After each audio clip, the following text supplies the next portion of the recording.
Hello, it's 8 o'clock. This is the UK Tonight. Coming up, I'll be speaking to Jesy Nelson about her fight for a screening programme for spinal muscular atrophy. Jesy's twin girls were diagnosed with a muscle wasting condition at 6 months. With screening at birth, their lives could have been very different. And now Jesy has taken up the fight for the family who say that their calls for action have been ignored for years. It never should have took for me to come along for it to be taken seriously, and that's the part that makes me feel so angry, because it's like, this isn't just anything. This is the matter of life or death. Also tonight, the dark corner of the internet where child-on-child abuse is used as social currency. It's called the comm, a network of sadistic groups where harm is gamified. We'll have a special report. Plus, we speak to one of the first people in the UK to use Elon Musk's brain chip, who says it could transform the lives of those with severe paralysis. Plus, planes, trains and automobiles. We'll speak to a football fan who went above and beyond to see his team play in the Champions League last night. All that to come, and much more on the UK Tonight.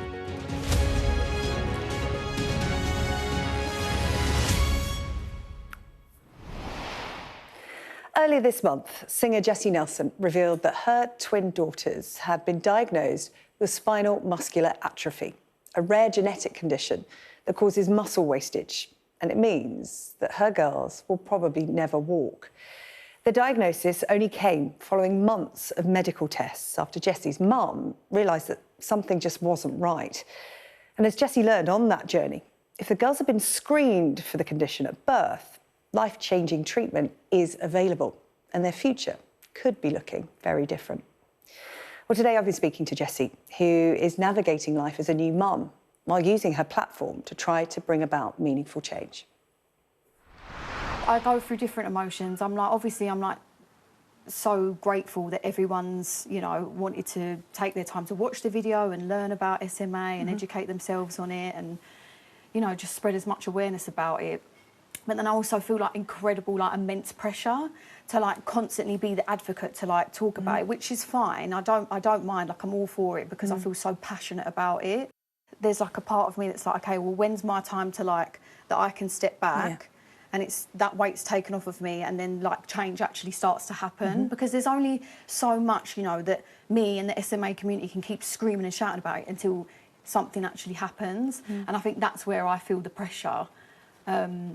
But, I'm happy to do it, because at the end of the day, this is for my girls and for all the other families that have been trying to, campaign for this for years, and also to help any other families, not go through this. How does it make you feel when you were introduced to this community and heard their stories? Sad and angry. Like I said, I go through so many different emotions, especially when I personally meet the families and I hear their stories. It just makes me feel so sad, because I'm great that, people are starting to take notice and, take it seriously. But it never should have took for me to come along for it to be taken seriously. And that's the part that, makes me feel so angry, because it's this isn't just anything. This is the matter of life or death for someone's child, or, the ability of whether they're going to be able to walk or be in a wheelchair, or if they're going to be able to breathe properly or feed properly. It's who gets to decide that? Who has the right to decide whether my child is going to be in a wheelchair or not, when we've literally had 3 life-changing treatments since 2018, and the fact that it's still a thing, and we're still having to scream and shout about it is just mad to me. You fast-tracked this issue, and within a couple of weeks of you going public, you sat down with the Health Secretary, Wes Streeting. Yeah. And you had a positive conversation. Yeah. I watched your conversation with him. And while there was an openness there, we are looking at this, there wasn't a firm promise. And I speak to many politicians, and I speak to many families who campaign, and there is always the promise to listen and to look into it. How are you going to keep the pressure up on him? Because you've sat here, as you're sitting here with me now, and you've looked him in the eye, and you've told him the devastating consequences this has had for your family. I will not stop on my socials talking about it. you know, trying to do as many TVs as, because, you know, yes, it's big, but there'll still be lots of other people that don't know about this. So you've got to stay noisy. Yeah, I've got to stay noisy, and that's the part that just is also really draining as well, because I also still think people forget that, like, I'm still a new mum who's just, like, been given this diagnosis with her daughters, and I'm still grieving and I'm still going through this as well. So it's like, it's an immense amount of pressure. But in terms of Wes, it's like, it's so difficult, but because it's like, yes, I had that open and honest conversation with you and you said all the right things, but what are you going to do now? Now that, like, I'm not in front of you, are you going to continue the conversation? Yeah. Which, you know, he's said he will, but it's like, if I'm not with you every day in your face, you know, and pressuring you, like, are you actually going to follow through with that? And that's the part where I'm like, it's kind of out of my hands within that situation, and I can only do so much. I just have to, like, have faith that he will. You know, he's publicly said it on TV now. So be true to your word. Yeah, and I would like to think that he is. I met him, he seemed genuine to me. So, you know, I just got to hope for the best. Let's talk about the diagnosis. The girls were 6 months old when they got their diagnosis, and as a new mum, you're finding your way. Yeah. You got the double whammy. You got the two. Yeah. So, you know, this whole world, and whenever you speak to parents of twins, it's literally double trouble. Yeah. So you had that, but you knew something wasn't quite right. Yeah. And as a new mum, you doubt everything, you question everything, of course you do. But what was that sort of conversation like? Did you have to fight to be taken seriously when you raised it with health visitors or professionals? Yeah. It was difficult from the very get-go, because when I was on the neonatal ward, I was, like, constantly told before I left, like, please do not compare your babies, because they are never going to reach the same milestones as other babies. Because they were premature. And I feel like I went through such a traumatic experience anyway with my pregnancy, with the TTTS, and so when I took them home, I was very... Which is twin transfusion syndrome. Yes. So when I took them home, I was very, like, on edge about everything. I was constantly... I mean, I feel like most mums are anyway when you take your babies home. But I was like, I feel like I hardly got any sleep. So I was by the clock like this 24/7. Oh, we've all been there. With the temperature gun constantly. But the one thing I wasn't taking notice of was the movement of the legs. It took for my mum to spot that sign. And that's what's really worrying, because we had healthcare visitors come a lot, and none of them spotted them signs. And I had already spotted them. And you'd mentioned it to the health visitors and said, yeah, is this so I'd right? gone, so for instance, they weren't feeding as they should be, so they would take their bottle, but they'd not do much, and then they'd cry, and then at the time, me and the girl's dad, Zan, would be like, oh God, maybe they've got a sore throat, we need to take them to the GP and see if there's something going on. And when we take them, they'd be like, no, we should, like, check their chest and just do, like, you know, brief checks. And she'd say, no, they're absolutely fine. It's just, you just need to keep going little and often. And I think we must have took them about 3 times, and they were underweight as well. And then it wasn't until they got their diagnosis... Which is all you hear when you have a baby, they have to put on weight, they have to put on weight. Yeah, and then it wasn't until they got their diagnosis that they were then like, we've got to keep them in because they're very underweight and they need to go on feeding tubes. And now they're still on feeding tubes. The SMA community, you are getting to know them. Yes. You're only a few weeks in, but I was looking at your video and some of the comments underneath. And while you're in the thick of this, and I know at times you'll have really bad days, and like you said, you can't think too far ahead because you'll drive yourself mad. But just some of the comments that were put there by the SMA community. My cousin's child has SMA type 1, and he's still been able to be fully supported in mainstream school despite his complex needs. There is an amazing community of SMA parents out there to support you. My neighbour had SMA type 1 and lived to be 78. She was one of the most incredibly empowered women I have ever had the privilege of meeting, and she fought for her own rights, even in the British High Court. I have multiple friends with SMA type 1 who live beautiful, fulfilling and amazing lives. I myself am 23 and have SMA type 2, and I recently graduated from college with a bachelor's degree. Yeah, it's amazing. This is what we're talking about, isn't it? This community that you've entered into. Does that give you hope, hearing stories like that? Because you don't know the outcome yet, no, and it has to be day exactly. by day. And that's what's so scary when you first get the diagnosis, because it's so uncertain, and like I said, you can drive yourself insane if you try and look too far into the future of what possibilities are going to be and what it's going to look like. And then it's not until, when you find this beautiful community and you go on their pages and you see their children and the lives that they're living, and they're still living such fulfilled lives, and they're still so happy. So yeah, it does. It definitely like lifts my spirits, and I've been in touch with a few mums now that I feel like have really kept me going. Well, so many of them on there are like, call me, I'll put you in touch with amazing. you. Honestly, they're amazing, because it really is so difficult to. I'll be completely honest. Even chat to my real close friends about it, because, until you've lived and breathed it, you can't really I don't really feel like anyone can understand it. So to have a whole community who completely understand what you're going through is amazing, and they're all incredible, and they're so positive and uplifting. So I'm very lucky. So what you're fighting for now is for the heel prick test that all parents will know about when a baby comes into the world. There's that simple test, and it tests for 10 different conditions. You want SMA to be part of that, something so simple. And time is of the essence when it comes to diagnosis. Explain to me why. So it's a muscle wasting disease, and as time goes on, the muscles start to deteriorate and they eventually die, which can will affect every muscle in the body, down to their swallowing, and eventually that's what leads them to not making it past the age of 2. So yeah, effectively, if you catch it early, what the treatment does is it almost freezes the muscles from dying. And it also rebuilds the ones that are working to be stronger.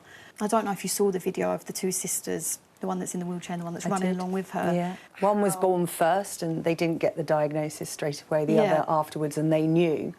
Yeah. And she got the diagnosis early, and that treatment was the difference in the quality of life. You could either your child's life will be completely different. And listen, I don't know how to even say this, but I don't want people to think that I think that if you've got disability that defines you, because it definitely doesn't. But I'll openly say this: if I could have it the other way, I definitely would. Why wouldn't I, as a mum? Why wouldn't I want my children to walk and live a fulfilled life? I just pray that it does, get changed, and it does become part of the heel prick test, because the amount of heartbreak and hurt that I've had to endure, I'll never be able to explain it. I just pray that no one ever has to go through this again, and no one should ever have to, especially when we've got free life-changing treatments. Well, Jesy, I really appreciate your openness and honesty in talking about this. As you said, you feel the pressure, but you are doing incredible work on behalf of all of those families. Please feel like some of that pressure has been relieved just by shining a spotlight on this and getting to the stage you've got so quickly. It's incredibly impressive. And as you said, you're going to keep knocking on the door of the Health Secretary until you get the answer that you and so many other families want. Jesy, it's been a pleasure to talk to you. Thank you so much for having me. And give those girls a squeeze from me. I will.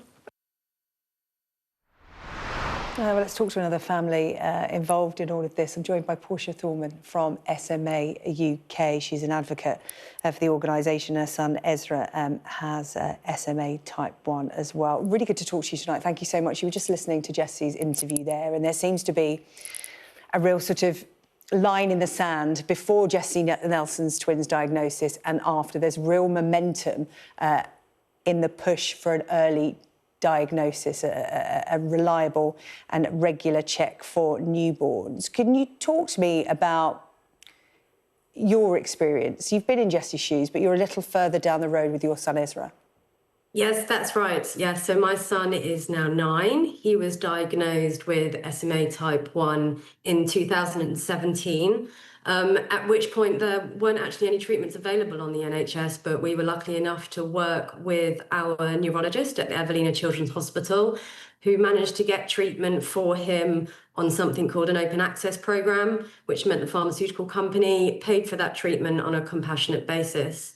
We had a really tough first 3 years. You can see him there. We had lots of intensive care admissions. The condition really affected Ezra's respiratory drive. He couldn't cope whenever he got just a common cold. He would need to be on life support.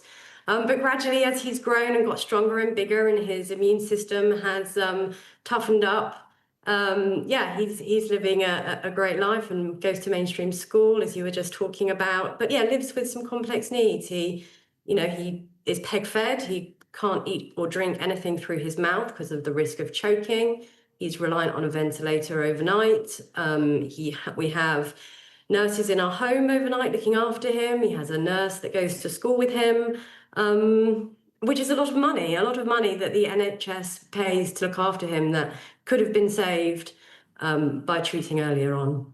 Yeah, Portia, that is part of the conversation, isn't it? There has been effective treatment for SMA for the last decade, and when that was introduced, the standard test at birth was not. It's almost like they missed out a piece of that puzzle because, as you said, after diagnosis, it is a ticking clock when it comes to symptoms and the lifelong effects of this condition. Absolutely. And it costs the NHS and families an extortionate amount of money. And when the NHS talks about, this 10-year plan and efficiencies, this is pretty much a case study, right? Yeah, absolutely. So the newborn screening committee who make the decisions about what condition to screen for, they looked at SMA back in 2018. And although the first treatment, was available then, they said that there wasn't enough evidence of how effective it was in babies with no symptoms. That was one of the reasons. And lack of evidence is a real problem in rare diseases as a whole, and the systems aren't set up for conditions like SMA where there's not enough evidence because there's not an enormous amount of people living with the condition. So that needs to change. In 2020, SMA UK worked with our partner organisations and with specialist clinicians who are also obviously really behind this.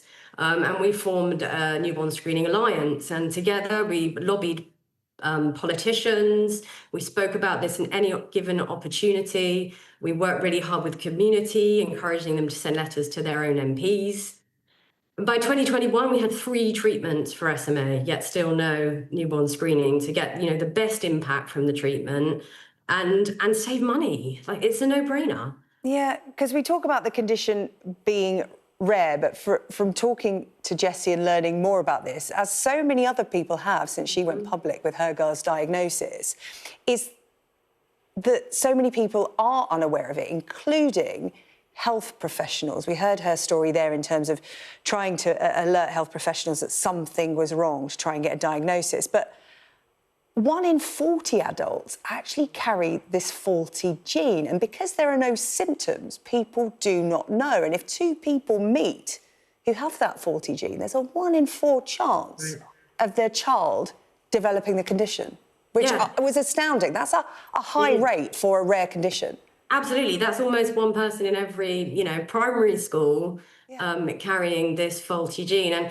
And in our family, we're very typical. So Ezra was my 4th child. He is literally 1 in 4. We had no idea, never heard of the condition before. And it affects sort of 1 in 10 to 14,000 births in the UK. So it is rare, but it's not very rare. And it could land on anyone's doorstep at any time. Yeah, well, that's the thing, and that's something Jesy is saying about. She said she's angry and disappointed. It's had to take her child's diagnosis and her platform for people to be talking about this, because I know, as you said, you've been shouting from the rooftop for years. Frustrating. Hopefully, sorry? It's been very frustrating, but we're so grateful to Jesy for being, I can't imagine speaking so publicly about it when I was going through that, and at the same time as her. It's incredible. Yeah. She was extremely impressive today when I spoke to her. Listen, Portia, thank you so much, and thank you for sharing Ezra's story. We really appreciate your time there. Thank you for having us. Thank you. Thank you. Well, we do know that screening for SMA is going to be trialled in Scotland. This is as part of a pilot scheme that kicks off in the spring. Parents elsewhere in the UK, as you heard there, desperately wanting the same screening to be rolled out right across the country. Now, when Jesy met the Health Secretary, Wes Streeting, he told her that the NHS is working on a trial involving 2/3 of babies, but it isn't due to report back until January 2028. He says he's looking at widening that trial to involve all babies as well as bringing it forward. I'm sure he can expect Jesy and the rest of the SMA community to hold him to that. And a huge thank you to Jesy for sharing her story with us here on the UK Tonight.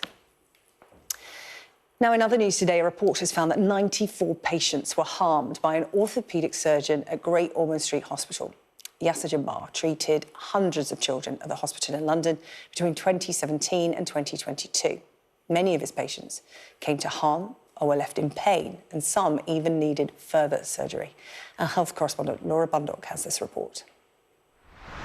We are deeply sorry to all the children, young people and their families who have come to harm. It is a difficult read, but Janetta now knows the scale of the scandal which left her permanently scarred. After that first operation, the pain was really horrible, like excruciating pain.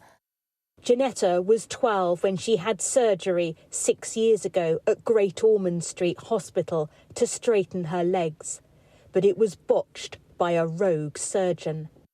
The scars go all the way from here down to here. She can't walk long distances and still has pain. It's still upsetting, the whole experience, the whole issue surrounding the surgery and surgeries that, have gone on. Very upsetting, very devastating. This was Janetta's doctor, Jesy Nelson, a paediatric orthopaedic surgeon.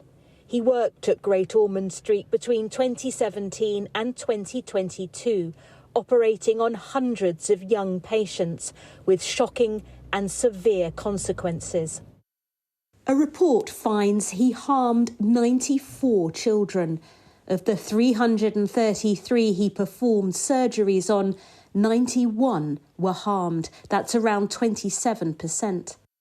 35 of those children suffered severe harm, including Janetta. And 38 were moderately harmed. The hospital's chief executive has apologised, insisting changes have been made. There are no excuses for what has happened. What I want families to know is we've taken this incredibly seriously. We have reviewed all of the Royal College recommendations and they are completed in full. I can genuinely say the department today is safer than it has ever been, but I am deeply and profoundly sorry for all those children and families that have come to harm as a result. Jesy Nelson no longer works at Great Ormond Street and didn't respond to our requests for comment. One of the big questions facing Great Ormond Street is why action wasn't taken sooner. The hospital had systems in place, but they failed, meaning Jesy Nelson's poor practice went undetected for years. The Metropolitan Police is looking into the report, but families still have many questions. Why that is the case? It should not have been that way. Could it have been avoided? As to how this much harm went unnoticed for so long. Laura Bundock, Sky News, Central London. This has come on the UK Tonight, a report on the online network targeting vulnerable children and gamifying harm.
best thing about being a Sky News journalist? I'm going to take you behind the scenes here for Election Night Live. They have gone up and up. Being a Sky News journalist. Ed Conway, Sky News, is anyone going to talk to us? Mortgage rates did go up very sharply during your time in office. Here it is. First off, just the scale of what we're looking at. Our data shows it's been happening. Question is why it hasn't been stopped. A new report shared exclusively with Sky News has revealed that internet content involving self-harm and child sexual abuse is being traded as social currency in an online network known as the comm. The comm includes online sadistic groups that target vulnerable children and gamify harm. The charity that commissioned the report says Ofcom's response to the threat is appalling and the regulator has been asleep at the wheel. A warning, this report from our correspondent Adele Robinson contains graphic material and references to suicide, self-harm and sexual abuse, which some viewers may find distressing. Always the pentagrams, the dismembering, which makes me think, like, did he see dismembered images? An online world where self-harm and child sexual abuse are now traded as social currency. He had a sort of online alias. That persona was, it's hideous, and that is so different to our son. Where everything from graffiti to suicide is incentivised. A new report into an online community called the comm, given to Sky News exclusively, shows how this global threat is targeting vulnerable children. We're in an era of weaponised loneliness, targeting individuals with multiple kinds of vulnerabilities.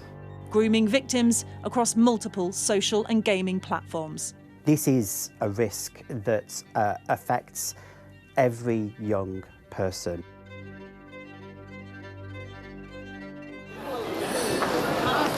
What began in corners of the internet now stretches across continents. A threat that is everywhere and nowhere. A borderless danger of online sadistic groups, which brings us to the US. I think I should have listened harder. I think there were signs out there, and I thought, not my kid, but it really could be any kid.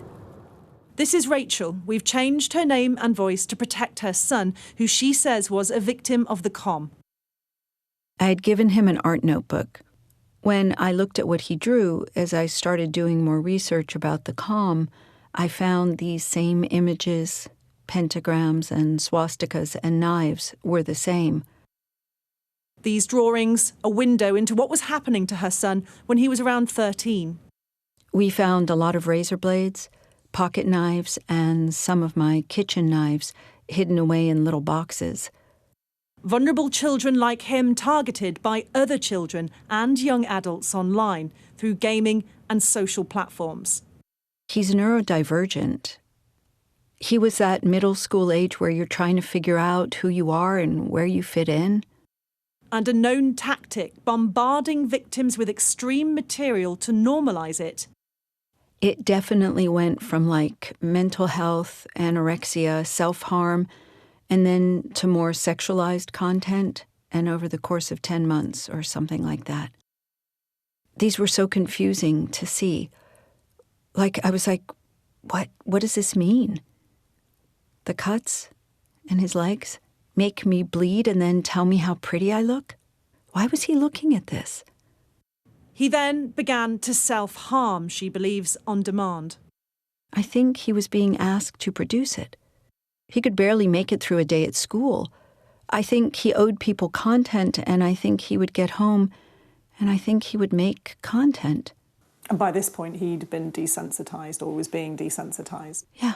They do look like child drawings, don't they? Yeah. Oh, I'm sorry. I mean, they're so stupid. And, like, I did see these, and I was just like, oh, wow. Rachel intervened before it was too late for her son. He's now no longer online. I don't think I saw everything that he saw during this really critical period of development between 10 and 13 years old.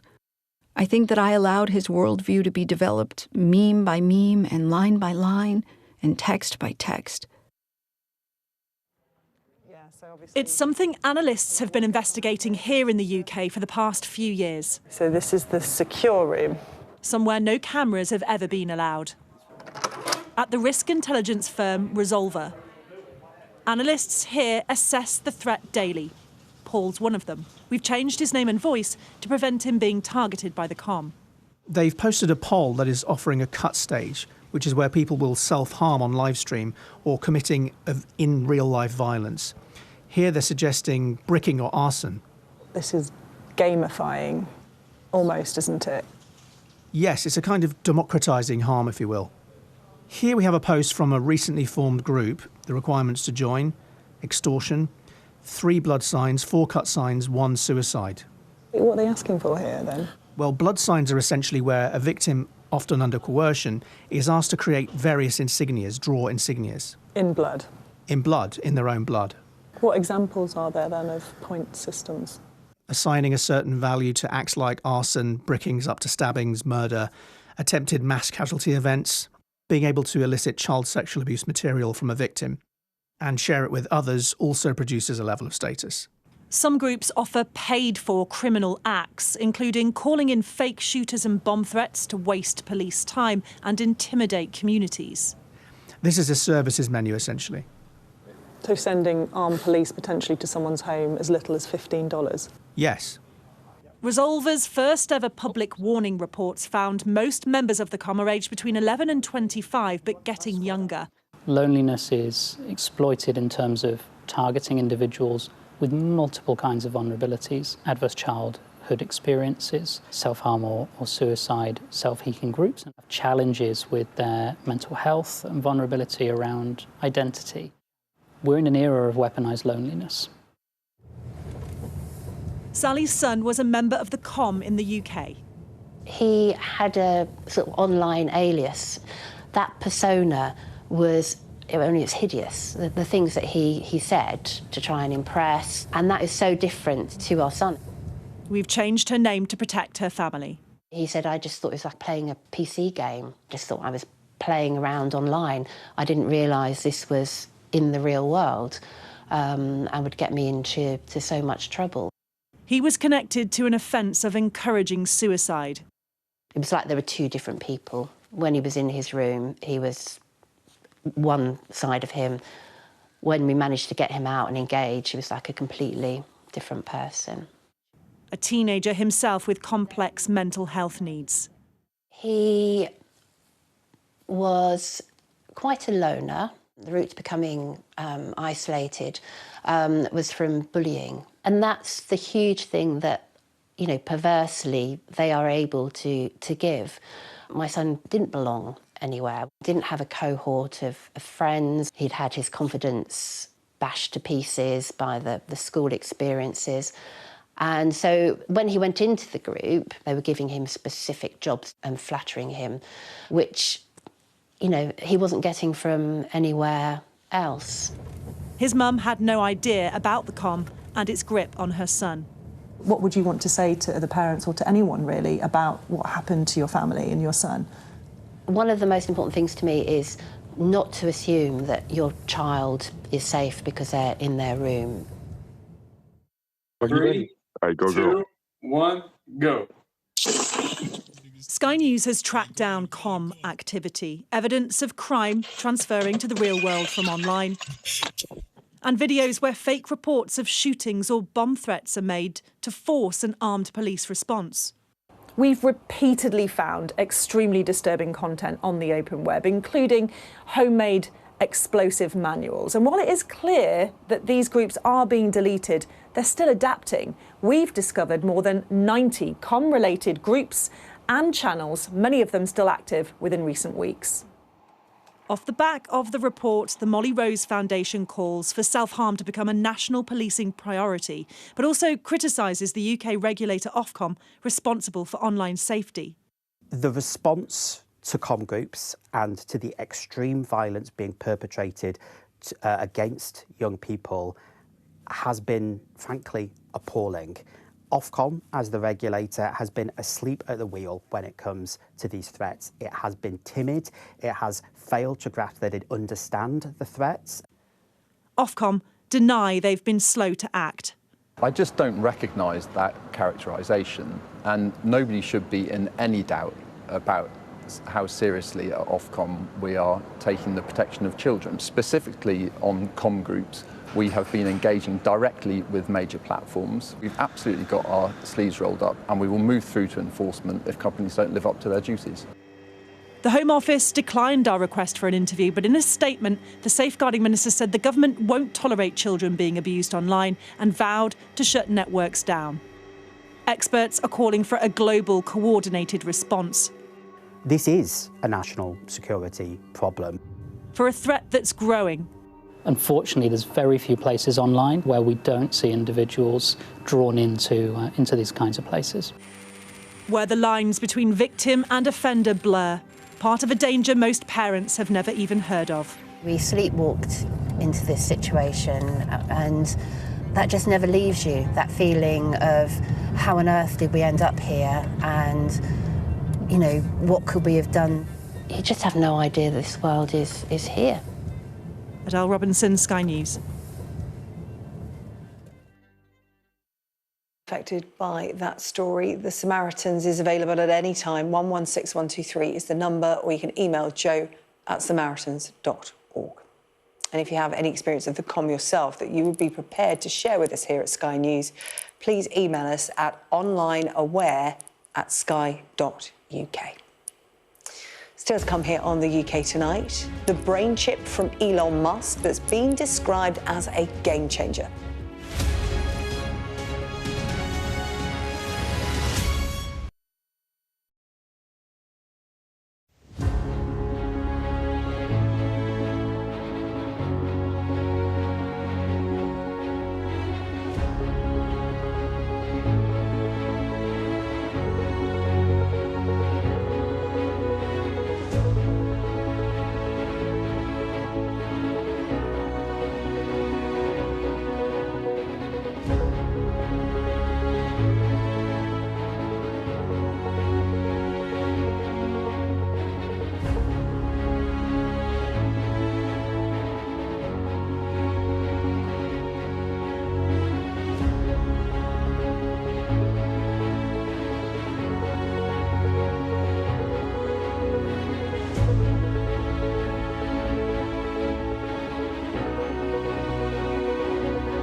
A new brain chip developed by Elon Musk and now being trialled here in the UK has been described as a game changer set to transform lives.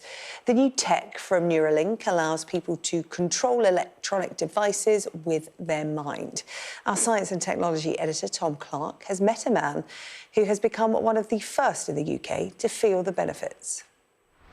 It's a massive change in your life where you can suddenly no longer move any of your limbs, and this kind of technology kind of gives you a new piece of hope. Though he's paralysed from the neck down, Sebastian Gomez Pena can now control his laptop and phone using just his mind. Everyone in my position tries to move some bit of the body to see if there is any form of recovery. But now I think I'm moving my hand to the right, to the left, thinking about clicking my fingers, and the technology just understands what I want to do, and it does it. Yep. You wouldn't even know the chip was there until it needs a daily charge. If you hold it to my head right there, this means this is how you charge it. So I'm charging the chip. That is exactly what you're doing. A keen rugby player and musician, Seb had just finished his first term at medical school when he made one ill-judged dive off a boat on holiday. When I dived, I hit the floor and hit my head, and alongside breaking my neck, also broke my front two teeth. And yeah, that's how I started. But it ended up with Seb enrolling in the first UK trial of the Neuralink device, a 5-hour operation performed largely by robot, which, through a hole in his skull, inserted threads 1/10 the thickness of a human hair, connecting 1,000 electrodes to the part of his brain that controls hand movements. It makes the experience a lot better. This is the first time his doctors have seen him since the device was switched on. That's brilliant. This technology is going to be a game changer for patients with severe neurological disability.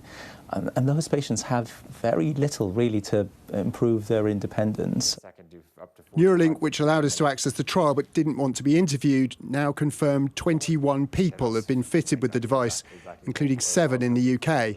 Some users are able to train the AI that interprets their brain signals to type on a virtual keyboard, even control a robotic arm, or just played with their children. Oh, you smoke, man. The company's controversial founder promises even more. As we advance the Neuralink devices, you should be able to actually have full body control and sensors from an Optimus robot. So you could basically inhabit an Optimus robot. The future is going to be weird, but pretty cool. Weird, and with it, serious questions about future users' safety and privacy, but a way off. Neuralink still needs to do larger trials and share its data with the public to prove these devices are safe and effective long-term. Elon Musk, whatever you think of him, does have a record of success. But in this endeavour, he depends on brave, determined volunteers like Seb to deliver it. Tom Clark, Sky News, London. So to come on the UK tonight, the Newcastle fan who went above and beyond to make it to the team's Champions League match in Paris last night. We'll be hearing all about it. And Emma Raducanu splits from another coach after just 6 months.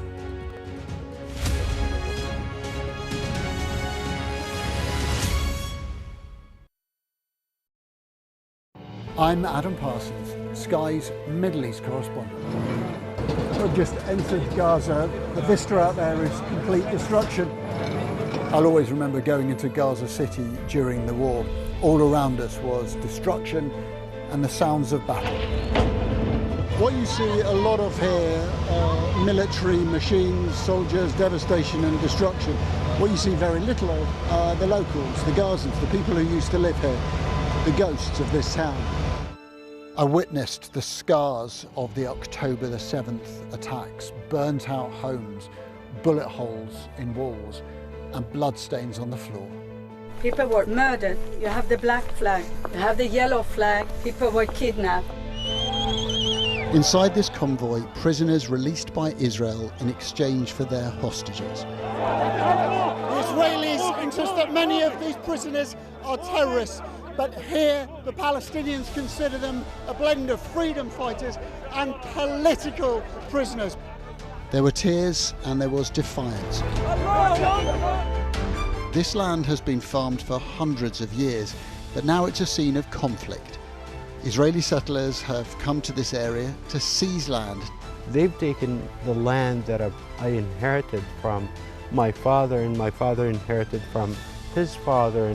What would happen if you went over? Oh, we'll be shot. This is a place where the past is cherished, but the future is feared. These are the settlers in waiting, keen to start a new life, to annex Gaza for Israel. The least we can do is just kick them out of our land. Gaza, which is just 2 miles in that direction, is under attack again. Sky News, get the full story first. There's a fresh look to your news from 10 on Sky News. It's a new show called The Wrap, every night of the week.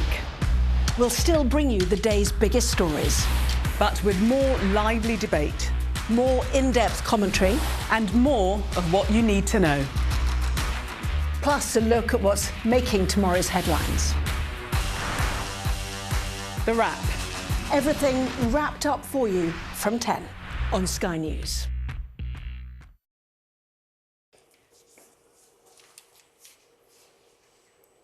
Jess is here with me in the studio for all the sport. We're going to start by talking about Emma Raducanu, the British #1. She splits with quite a lot of her coaches. She split with her most recent one, and they've only been together 6 months. Yeah. What can you tell us about the circumstances? Do we know anything? Yeah, so she split with her coach, Francis Roig, and this comes after that disappointing exit from the Australian Open, where she went out in the second round. And like you say, they've only been working together since August, so 5.5, 6 months. She released a statement on Instagram, and she said, "You have been more than a coach to me, and I will cherish the many good times we spent together on and off the court." And she continues, "While we have come to the conclusion together that we ought not to move forward, please know that I am very grateful for all you have taught me and fond of our time shared." So at least from that statement, at least, it seems as though the separation is amicable. Yeah. I mean, I don't want to say I feel sorry for Emma Raducanu, I don't, but I'm appreciative of the fact that it's tough for her because she had that incredible breakout at the US Open, that victory back in 2021, and so much pressure on her since then. No one had heard of her. Then all of a sudden she won that. It was huge. But she's had 9 coaches since, and people are looking and going, what is the problem there? They are, and you're right. She's now looking for a 10th coach in 5 years. And I think there were some very telling comments after the Australian Open where she said she wanted to be playing in a different way, which suggested that perhaps there was some tension, some friction between her and Francis Roig. And you look now, just a couple of weeks later, and he's gone. But perhaps you could flip this on its head, SJ, and say that perhaps she's constantly evaluating and processing and assessing her performance. And if it's not good enough, she's decisive and she splits with that coach. But look, let's look forward because she's still playing tennis and she's in action in a few days, actually, on Sunday at the Transylvania Open in Romania. So it'd be interesting to see her mindset and whether she's up to the challenge of taking this forward into a new era. Yeah, OK. All right, Jess, brilliant. Thank you. Thank you. And speaking of new eras and new challenges, let me update you on all the football in just a couple of minutes.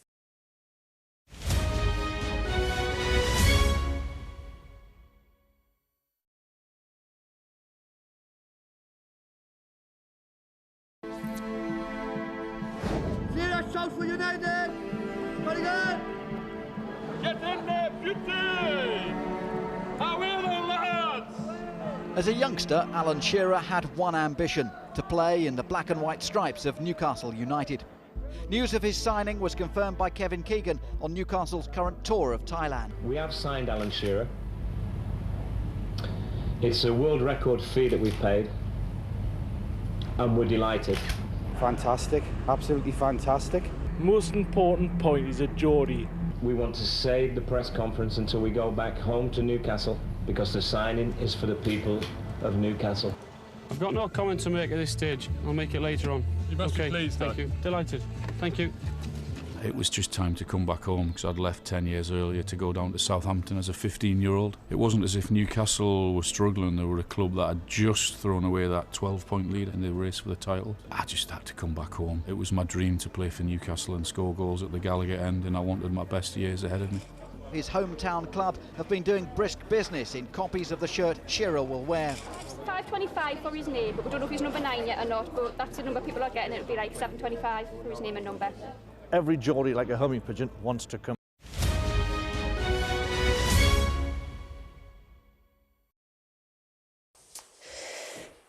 Now, sticking with football, last night's football, a group of Newcastle fans had a rather eventful journey to their team's match against Paris Saint-Germain last night after a delayed flight left them stuck in Amsterdam. Jamie Smith and his mates needed plane, train and automobile to finally make it to the game on time, with their rather unorthodox route taking them to the French capital via Switzerland. Well, Jamie joins us now from Paris, still there, just outside the pub, 24 hours on. Boy, from the sounds of it, you and your mates really needed a drink after this journey. Take me back to the start, because it all started basically when the fixtures came out. We know how expensive it can be to follow your team in the Champions League, so you decided to do it on a bit of a budget, right? Absolutely, yeah, that's the thing. Once that fixture gets announced, the actual date of it, because you get the draw and then the fixtures come out a few days later, there's a bit of a run to get the right flight to the right place, and they go up in value, in price quite quickly. And we took a little bit of a route whereby we went via Amsterdam, which involved a very early start in Newcastle on the morning of the game, which always carries a little bit of a risk. But we thought getting up at 4 a.m. and getting to Newcastle Airport, we were happy to take a little layover at Schiphol because we should have got to Paris by midday. But as it happened, the connecting flight to Paris eventually got cancelled. And we spent most of the morning going from the bar in Schiphol Airport to the gate to see if this plane had overcome its technical issues, and back to the bar. And by the time it came to the flight getting cancelled, the waitress at the bar in Schiphol Airport knew our faces and gave a little snigger every time we walked back in there. But it did get cancelled. And then if anybody's ever been on a flight that gets cancelled, you'll know the sort of melee that you get around the relevant desk. And we didn't get the best help at that point. And they said that we'd find a rearranged flight. So it was a little bit of a difficult few moments, because the rearranged flight they gave us was at 7:20. And the game kicked off at 9 o'clock French time. So we'd be arriving in Charles de Gaulle Airport at some point in the first half, which obviously would not do. Yeah, that wasn't going to work, was it? Absolutely not. So, so you sweet talked someone at the desk, basically, didn't you? After a few pints back at the bar, you came and sweet talked someone at the desk who got you on a flight to, well, not quite to Paris, but to where? Well, we ended up going to Zurich. We went around looking at every option, from the Eurostar to how much would an Uber cost from Amsterdam to Paris, which you don't want to know. And zeros. And once the desk had cleared a little bit, you always find that one nice person, I think. And the lady on the desk was spot on, and she gave us an option, which was you can go to Zurich and then you can get to Paris. But the thing was, we had something like a 20-minute layover in Zurich before we got the connecting flight.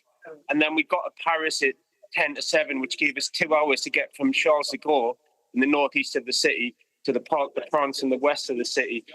And it was a little bit Ocean's 11, because we had to make that connection. And it's the longest runway in the world at Schiphol that it took a while to get off. But we got there in the end to Zurich quite efficiently. We made the connection. It did involve a little bit of sprinting and a few choice words. But we got the connection through to Paris, and then we just had to have a bit of a mission, which involved getting the overground train from Charles de Gaulle to central Paris. We then got the metro and found a nice little baggage locker by the Eiffel Tower, because it was too out the way to hit our hotel. And then we got an Uber driver, who I think is the Parisian equivalent of Steve McQueen, because the way he got us to that ground was exceptional. It was going through gaps that we didn't know were there. You get a big tip, right? Absolutely, yeah. Well, my friend So Simon go on, tell me, you get to the ground and you walk in just as... How is this for timing? I mean, this is like the perfect ending to this story as you take your seats. Yeah, I describe it as a Top Gear challenge, and I'm always a little bit cynical when you get that on the shows and it's sort of they're arriving with 30 seconds to go, or somebody just beats somebody there by a matter of moments. But we got through the checkpoints, got in the ground. ran to our seats, and just as we got to the stairs that led to our seats, the teams were lined up and the Champions League music was playing, and it greeted our arrival in the best fashion possible. And it felt like, after what had been a really stressful, difficult day with more choice words and a few recriminations and promises of complaints to be written, it was a brilliant ending. And in a funny way, I wouldn't have it any other way.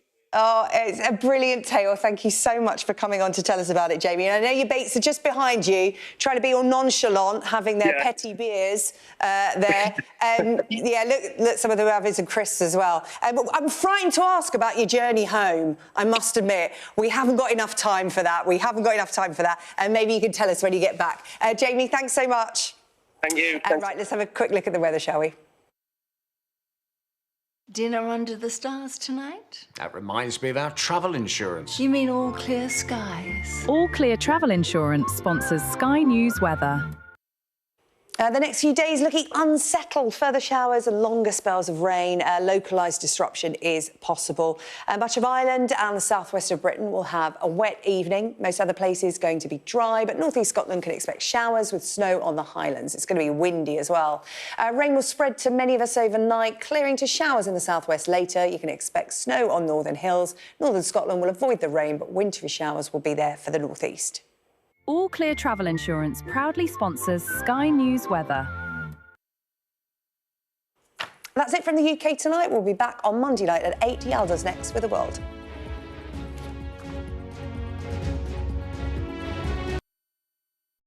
The best thing about being a Sky News journalist? I'm going to take you behind the scenes here for Election Night Live. They have gone up and up. Being a Sky News journalist. Ed Conway, Sky News, is anyone going to talk to us? Mortgage rates did go up very sharply during your time in office. Here it is. First off, just the scale of what we're looking at. Our data shows it's been happening. Question is, why it hasn't been stopped.